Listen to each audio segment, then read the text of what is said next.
When I was researching for a long-form video on Wernher von Braun, I found this footage from the dedication ceremony of the Marshall Space Flight Center in 1960. This was the ceremony where it transferred from an Army site to a NASA site, and the director and the first director of Marshall was Wernher von Braun. But the thing about that jumps out to me that just feels like really mind-bending a little bit is that in 1944, Eisenhower led the D-Day invasion at the landings at Normandy that started the beginning of the end of the war for Germany.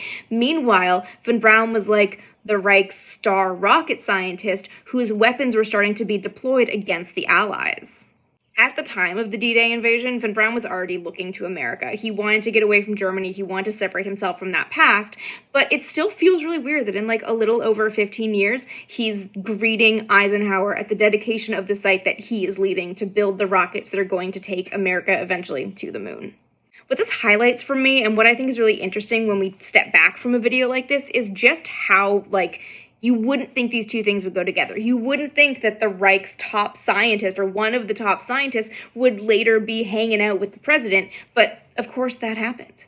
It really just underscores how interesting and how controversial and messy a life Wernher von Braun had. And it's fascinating.